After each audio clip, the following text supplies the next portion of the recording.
আপনাকে প্রতিদান হিসেবে সামান্য তোহফা দিবে, সামান্য উপহার দিবে। কিন্তু রব্বুল আলামিনের দরবারে কোনো বান্দা যখন ভালো কাজ করবে, কোনো বান্দা আল্লাহর পছন্দনীয় যদি কোনো কাজ করে, ওই বান্দাকে আল্লাহ তোহফা স্বরূপ এমন নিয়ামত, এমন প্রতিদান দান করবে, ওই বান্দা আল্লাহর দেওয়ার মধ্যে সন্তুষ্ট হয়ে যায়। জুড়ে বলেন সুবহানাল্লাহ। বান্দা দুনিয়ার মধ্যে কোনো বান্দা যদি উপকারের বিনিময় দেয়, কোনো উপহার দেয়, কোনো তোহফা দেয়, আমরা চাই আরও যদি দিত, আর একটু যদি বাড়িয়ে দিত। কিন্তু আমার আল্লাহ যখন বান্দাকে দেয়, এমনভাবে দিবে, এমনভাবে তার প্রতিদান আল্লাহ দান করবে, বান্দার আর চাওয়া, বান্দার আর আকাঙ্ক্ষা থাকবে না। জোরে পড়েন সুবহানাল্লাহ। আল্লাহ পাক আমাদেরকে ভালো কাজ করার, নেক কাজ করার, আল্লাহ পাকের দরবারে প্রতিদান পাওয়ার তৌফিক দান করুক। সবাই পড়িয়া। কোরআনে কারীমের আয়াতে আল্লাহ পাক ঈমান যারা আনবে, ভালো কাজ যারা করবে, এই ঈমান আনায়নের মধ্যে ঈমান যারা এনেছেন, তাদের মধ্যে সর্বপ্রথম ঈমান যিনি এনেছেন উনি হচ্ছেন হযরতে আবু বকর সিদ্দিক রাদিয়াল্লাহু তাআলা। জোরে পড়েন সুবহানাল্লাহ। হযরতে আবু বকর সিদ্দিক রাদিয়াল্লাহু তাআলা বড় ব্যবসায়ী ছিলেন, সাথে সাথে ভালো মানুষ ছিলেন। সমাজের মধ্যে, তার এলাকার মধ্যে, তার মহল্লার মধ্যে তার একটা যশখ্যাতি ছিল, সবাই তার কথা শুনতো, তাকে মানত। জোরে পড়েন সুবহানাল্লাহ। একদিকে তাকে মানুষ সম্মান করত, উনি ভালো মানুষ ছিল। ঈমান আনার আগেও উনি কোনো ধরনের খারাপ কাজের মধ্যে লিপ্ত ছিল না।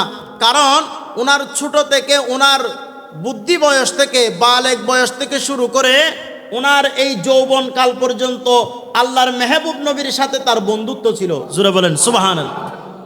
আল্লাহর পেয়ারা মেহবুব সাল্লাল্লাহু তাআলা আলাইহি ওয়াসাল্লাম এখনো ইসলামের দাওয়াত দিচ্ছেন না, এখনো ইসলামের দাওয়াত শুরু করে নাই, নবুয়তের প্রকাশ এখনো হয় নাই, এখনো ইসলামের দাওয়াত দিচ্ছে না, কালিমার দাওয়াত দিচ্ছে না।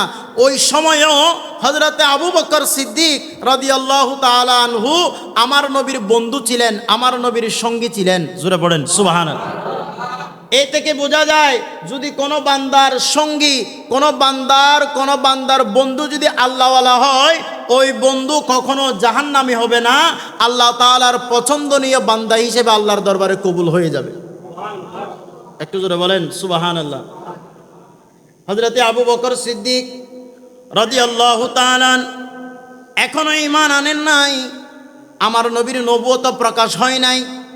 হযরতে সিদ্দিক আকবর আব্দুল্লাহ ইবনে মাসউদ আনসারী রাদিয়াল্লাহু তাআলা আনহু বলে, আবু বকর সিদ্দিক রাদিয়াল্লাহু তাআলা আনহু একদিন ঘুমাচ্ছেন, স্বপ্নের মধ্যে দেখলেন আসমান থেকে এক নূর আসমান থেকে আস্তে আস্তে খানায়ে কাবার ছাদের উপরে, ওই নূরের তজল্লি, ওই নূরের আলো, মক্কায়ে মুআজ্জামার এমন কোনো ঘর নাই যেই ঘরের মধ্যে ওই নূরের আলো পড়ে নাই। সূরা পড়েন সুবহানাল্লাহ। ওই প্রত্যেক নূর একত্রিত হয়ে আস্তে আস্তে আস্তে আস্তে সিদ্দিক আকবরের ঘরের দরওয়াজায় এসে গেল। সিদ্দিক আকবর দরওয়াজা বন্ধ করে দিলেন, সাথে সাথে সিদ্দিক আকবরের ঘুম ভেঙে গেল। সিদ্দিক আকবর রাদিয়াল্লাহু তাআলা ওই সময়ে এক ইহুদি আলেমের কাছে গেলেন। ওনার কাছে গিয়ে বলে, আমি আজ রাত এমন এক স্বপ্নে দেখলাম, আসমান থেকে নূর আসছে, ওই নূর খানায়ে কাবার উপরে, ওই নূরের এমন তজল্লি, এমন আলো, মক্কায়ে মুআজ্জামার এমন কোনো ঘর নাই যে ঘরের মধ্যে ওই নূরের আলো ছড়িয়ে নাই, ওই নূরের আলো যায় নাই। আবার প্রত্যেক নূর আস্তে আস্তে আমি আবু বকরের ঘরের সামনে আসলো, আমি দরওয়াজা বন্ধ করে দিলাম। এই ইহুদি আলেম আমাকে আমার স্বপ্নের একটু ব্যাখ্যা দেন, আমি কেন এই স্বপ্ন দেখলাম, আর কেন এই স্বপ্নের মাধ্যমে আমি কি জানবো, কি হবে? জোরে বলেন সুবহানাল্লাহ। ইহুদি আলেম স্বপ্নের বর্ণনা যখন শুনেন, উনি বলে, এ আবু বকর, আপনার কাছে ক্ষমা চাই, এই স্বপ্নের ব্যাখ্যা করার মতো এলম জ্ঞান আমার কাছে নাই। জোরে বলেন সুবহানাল্লাহ। সিদ্দিক আকবর অস্থির হয়ে আছে, অতি আগ্রহ নিয়ে বসে আছে। কি স্বপ্ন দেখলাম, কেন স্বপ্ন দেখলাম, এটার ব্যাখ্যা কি হতে পারে। কিছুদিন পরে ব্যবসার জন্য হাওড়ার গির্জার মধ্যে অবস্থান করছেন, ব্যবসার কাজে রওনা হলেন। হাওড়ার গির্জায় গিয়ে হাজির হলেন। ওই জায়গার মধ্যে একজন ইহুদি আলেম ছিল, ওনার নাম বুহাইরা। উনি স্বপ্নের তাবির করতে পারতেন, স্বপ্নের ব্যাখ্যা দিতে পারতেন।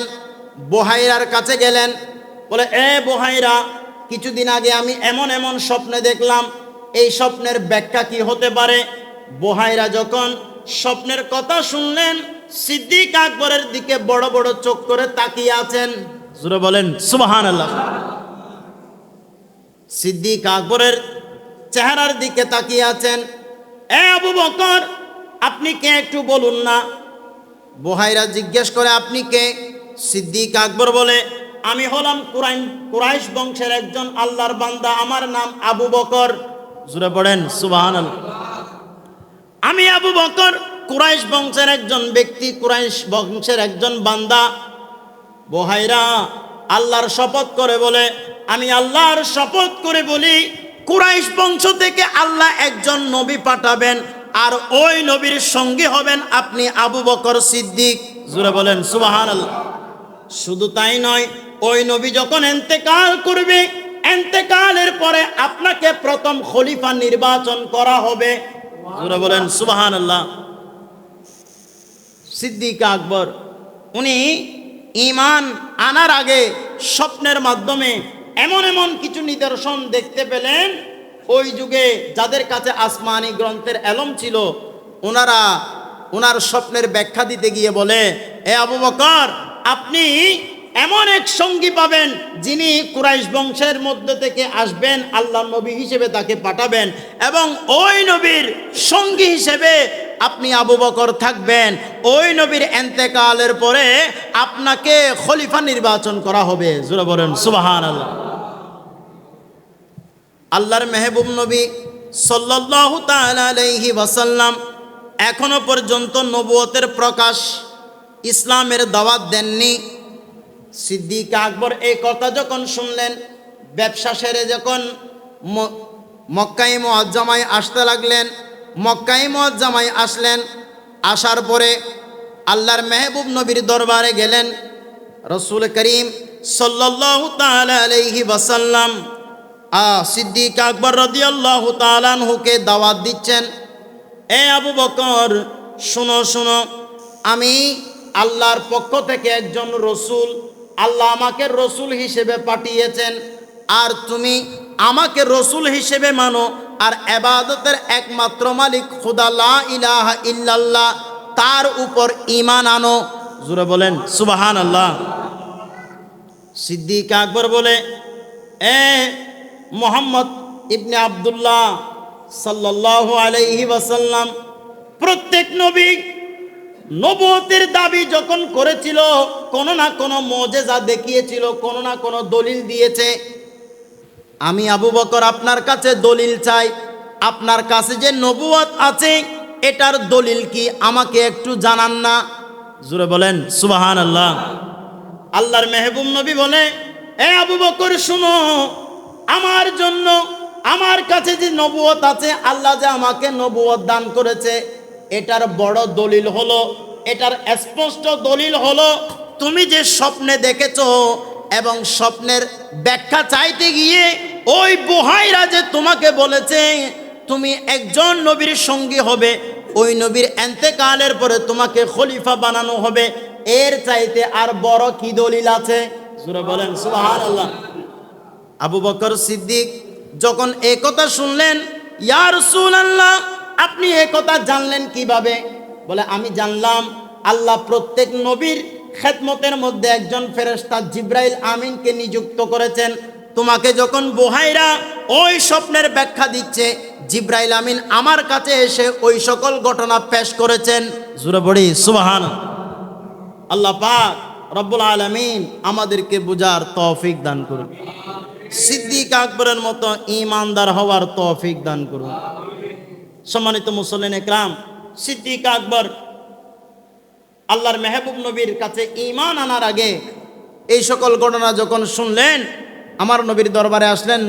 নবী পাক যখন তাকে এই ধরনের কথা বলছেন, সিদ্দিক আকবর বলে, ইয়া রাসূলুল্লাহ, আর কোনো ধরনের দলিল প্রয়োজন নাই, আর কোনো ধরনের ডকুমেন্ট প্রয়োজন নাই, আর কোনো ধরনের মুজিজা প্রয়োজন নাই।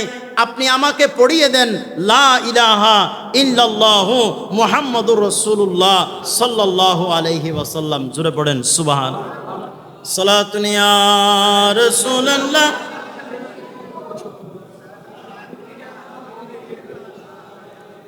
सरकार बुलाए हम जाए, फिर अपना नसीबा खुल जाए, फिर अपना नसीबा खुल जाए, झुक जाए अकीदत की नजरे, झुक जाए अकीदत की नजरे, जब सामने रोजा आ जाए, ओ सामने रोजे की जाली, वो सामने रोजे की जाली, वो दिन वो महीना आ जाए, वो दिन वो महीना आ जाए, या क़ल्ब मदीने जा पहुँचे, या क़ल्ब मदीने जा पहुँचे, या दिल में मदीना आ जाए, या दिल में मदीना आ जाए। सलातुन या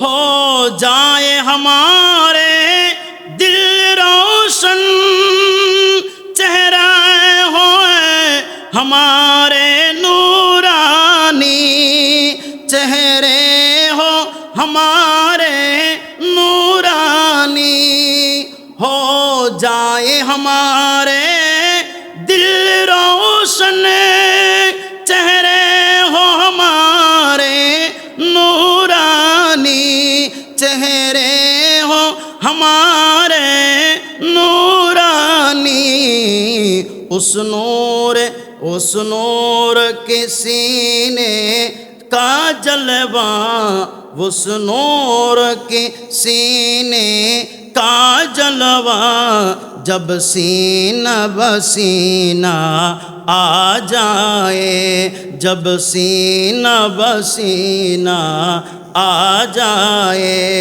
ओ सामने रोजे की जाली, वो दिन वो महीना आ जाए, या क़ल्ब मदीने जा पहुँचे, या दिल में मदीना आ जाए। सलातुन या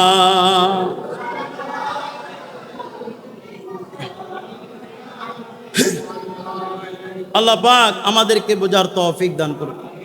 সেজন্য সিদ্দিক আকবর যখন ইসলাম গ্রহণ করে, আল্লাহর মেহবুব নবী যখন নবুয়তের প্রকাশ করেন, আল্লাহর মেহবুব নবী যখন চারিদিকে নবুয়তের প্রকাশের পর ইসলামের দাওয়াত দিচ্ছেন, ওই সময় মক্কার অধিবাসীরা আমার নবীকে মিথ্যুক বলছেন, কেউ পাগল বলছেন, কেউ মজজুব বলছেন, বিভিন্ন ধরনের তোহমত দিচ্ছেন। কিন্তু সর্বপ্রথম সিদ্দিক আকবর আমার নবীর দাওয়াত পেয়ে ইসলাম কবুল করেছেন। জোরে পড়ি সুবহানাল্লাহ। হযরতে ওমর ইবনুল খাত্তাব রাদিয়াল্লাহু তাআলা উনি এক সময় হযরতে আবু বকর সিদ্দিক রাদিয়াল্লাহু তাআলা আনহুর সাথে কোনো এক বিষয়ে মনোমালিন্য হলো। আল্লাহর মেহবুব নবীর দরবারে সিদ্দিক আকবর আসলেন, কোনো এক বিষয়ে মনোমালিন্য হলো। সিদ্দিক আকবরের সাথে হযরতে ওমর ইবনুল খাত্তাব রাদিয়াল্লাহু তাআলা এক পর্যায়ে ওমর ইবনুল খাত্তাব রাদিয়াল্লাহু তাআলা এবং হযরতে আবু বকর সিদ্দিক রাদিয়াল্লাহু তাআলা এমন এক বিষয়ে মনোমালিন্য হয়ে গেল, একজন আরেকজনের সাথে রাগ করে আছেন। একজন আরেকজনের সাথে রাগ করেছেন, মনোমালিন্য হলো। হযরতে আবু বকর সিদ্দিক রাদিয়াল্লাহু তাআলা আনহু ক্ষমা চাইলেন ফারুকে আজমের কাছে। ফারুকে আজম তখন বেশি রাগান্বিত, বলে না আমি ক্ষমা করব না। এই বলে যখন চলে গেলেন, পরবর্তী সময়ে ফারুকে আজমের মনটা শীতল হলো। হাই, আমি কি করলাম? সিদ্দিক আকবরের সাথে তর্কাতর্কি করলাম, আমি তো এটা ভালো করি নাই। আমি একটু সিদ্দিক আকবরের কাছে যাই, ওনার কাছে ক্ষমা চাই। ফারুকে আজম রাদিয়াল্লাহু তাআলা সিদ্দিক আকবরের বাড়ির মধ্যে চলে গেলেন, খোঁজ নিতে লাগলেন সিদ্দিক আকবর কোথায়। ওনার ঘরের মানুষরা জবাব দিচ্ছেন সিদ্দিক আকবর তো ঘরের মধ্যে নাই। হযরত ওমর ইবনুল খাত্তাব রাদিয়াল্লাহু তাআলা আনহু জানে সিদ্দিক আকবর যদি ঘরে না থাকে, সিদ্দিক আকবরের ব্যবসায় না থাকলে, সিদ্দিক আকবরের প্রয়োজনীয় জায়গার মধ্যে না থাকলে সিদ্দিক আকবর কোথায় সময় অতিবাহিত করে, যেই জায়গায় সময় অতিবাহিত করে ওই জায়গাটার নাম দরবারে মুস্তফা। জোরে বলি সুবহানাল্লাহ। হযরত ওমর ইবনুল খাত্তাব রাদিয়াল্লাহু তাআলা আস্তে আস্তে রাসূল পাকের দরবারে গেলেন, আল্লাহর মেহবুব নবীর দরবারে। সিদ্দিক আকবর রাদিয়াল্লাহু তাআলা আনহু গিয়ে দেখছেন হযরতে ওমর ইবনুল খাত্তাব রাদিয়াল্লাহু তাআলা আনহু আসছেন। যখন সিদ্দিক আকবর রাদিয়াল্লাহু তাআলা আনহুকে ওমর ইবনুল খাত্তাব রাদিয়াল্লাহু তাআলা আনহু কষ্ট দিয়েছেন বাড়াবাড়ির মাধ্যমে, কথাবার্তির মাধ্যমে, আল্লাহর মেহবুব নবী ফারুকে আজমকে দেখে চেহারা মলিন করে ফেললেন। রাগান্বিত অবস্থায় আল্লাহর মেহবুব নবীর চেহারা। হযরতে ফারুকে আজম রাদিয়াল্লাহু তাআলা আনহু নবীর দরবারে আদব সহকারে দাঁড়িয়ে আছেন। কি না কি হয়, আল্লাহর মেহবুব নবী কি না কি বলে আল্লাহর মেহবুব নবীর দরবারে আদব সহ দাঁড়িয়ে আছেন।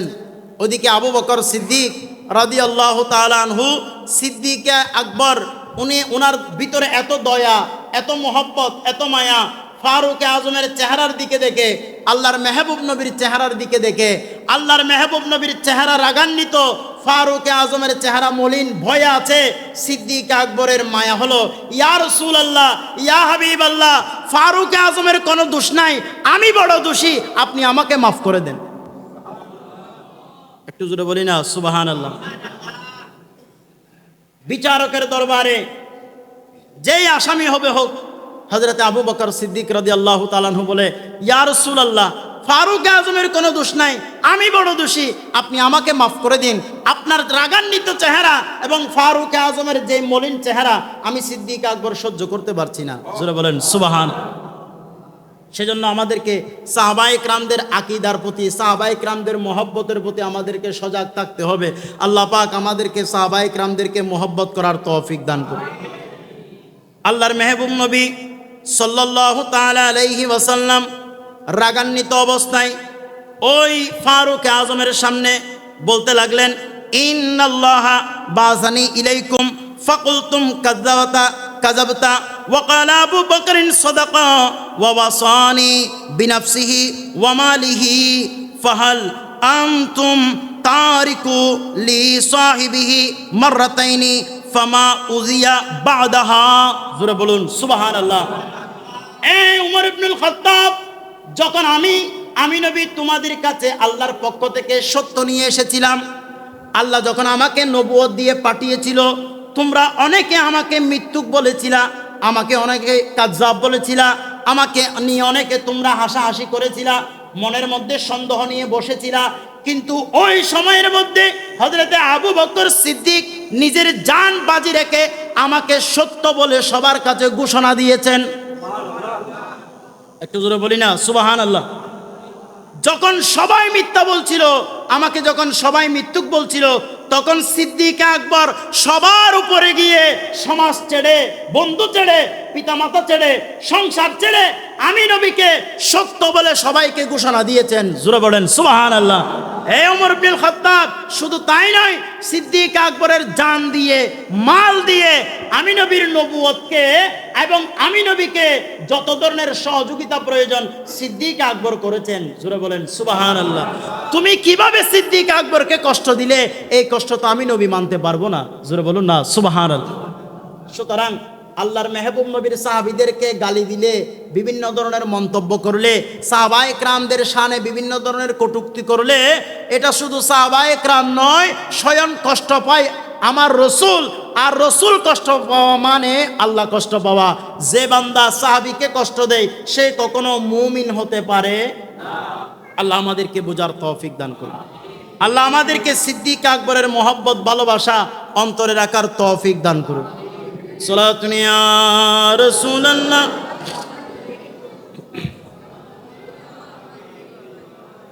সেজন্য কোরআনে কারীমের আজকের আয়াত, ওয়া'দাল্লাহুল্লাযীনা আমানু ওয়া আমিলুস সালিহাত মিনহুম মাগফিরাতাও ওয়া আজরান আযীমা। যারা ঈমান আনে, ঈমান আনার পরে ভালো কাজ করে, ওই ভালো কাজের বিনিময়, ওই ঈমানের বিনিময় আল্লাহ পাক ওই বান্দাকে মাফ করে দেন। শুধু মাফ করে দেন এটা নয়, ওয়া আজরান আযীমা, আল্লাহ তাকে উত্তম প্রতিদান দান করেন। সিদ্দিক আকবর আল্লাহর নবীর প্রতি ঈমান এনেছে। ঈমান আনার পরে আমার নবী যেটা বলেছেন, শরীয়ত যেটা বলেছেন সেটার উপর ইস্তেকামত ছিল। আল্লাহ সিদ্দিক আকবরকে ক্ষমা করে দিয়েছেন। শুধু তাই নয়, আল্লাহ তাকে প্রতিদান দিয়েছেন, গোলামে মুস্তাফার মধ্যে আল্লাহ কবুল করে নিয়েছেন এবং সাথে সাথে জান্নাতীদের প্রথম স্তরে আল্লাহ পাক লিপিবদ্ধ করে দিয়েছেন সিদ্দিক আকবরের নাম। জোরে বলেন সুবহানাল্লাহ। আল্লাহ আমাদেরকে বোঝার তৌফিক দান করুন। এই সাহাবায়ে কেরামদের সিদ্দিক আকবরের ভালোবাসা শিকার জন্য, মহব্বত করার জন্য, ভালো কাজ করার জন্য আমাদেরকে চেষ্টা করতে হবে, ঠিক কিনা? আমরা কিভাবে চেষ্টা করব? আমাদের সন্তান সন্ততিদেরকে কোরআন এবং সুন্নাহর শিক্ষা দিয়ে। আপনাদের মাইজপাড়া শাহে জামে মসজিদের পাশে একটা মাদ্রাসা আপনারা প্রতিষ্ঠিত করেছেন। আমি আমার সম্মানিত মুসল্লি এবং সম্মানিত নওজোয়ান ভাইরা এবং বিশেষ করে প্রবাসী ভাইরা যারা আছেন তাদের কাছে আকুল আবেদন থাকবে, এই সুন্নি প্রতিষ্ঠান ছাড়া আমাদের বিকল্প কিছু, একটু জোরে বলেন, বিকল্প কিছু, বিকল্প কোনো কিছু নাই। আপনার সন্তান, আমার সন্তান শিখবে কোত্থেকে?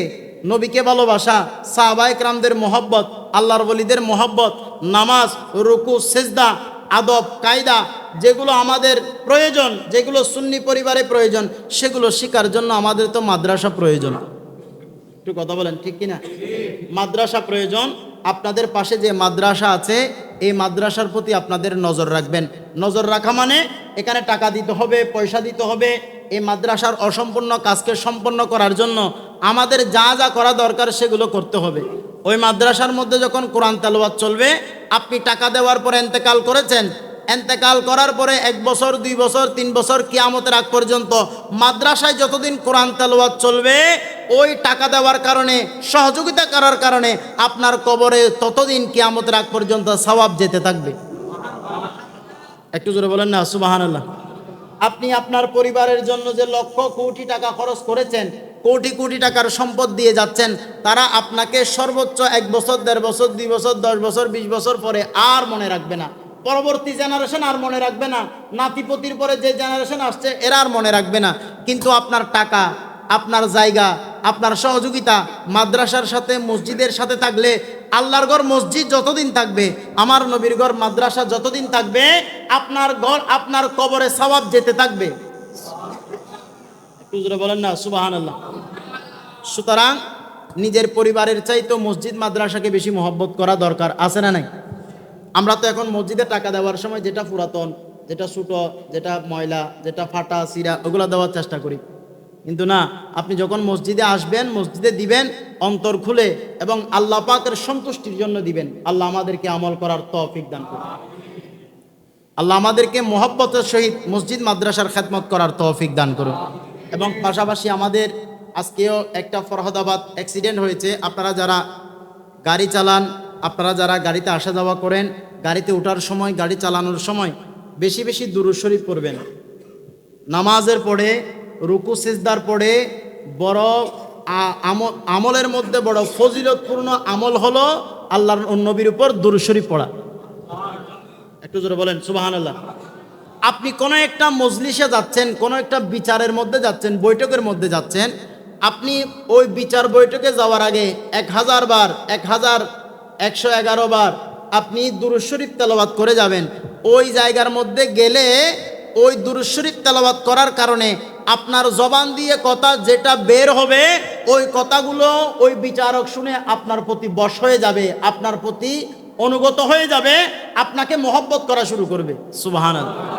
কারণ দুরূদ শরীফের এত তাসির, এত ফজিলত, এত লুৎফ, যে বান্দা সব সময় দুরূদ শরীফ তেলাওয়াত করে ওই বান্দার সাথে কথা বলতে ভালো লাগে, ওই বান্দার সাথে চলাফেরা করতে ভালো লাগে, ওই বান্দার সাথে যে কোনো পরামর্শ করতে ভালো লাগে।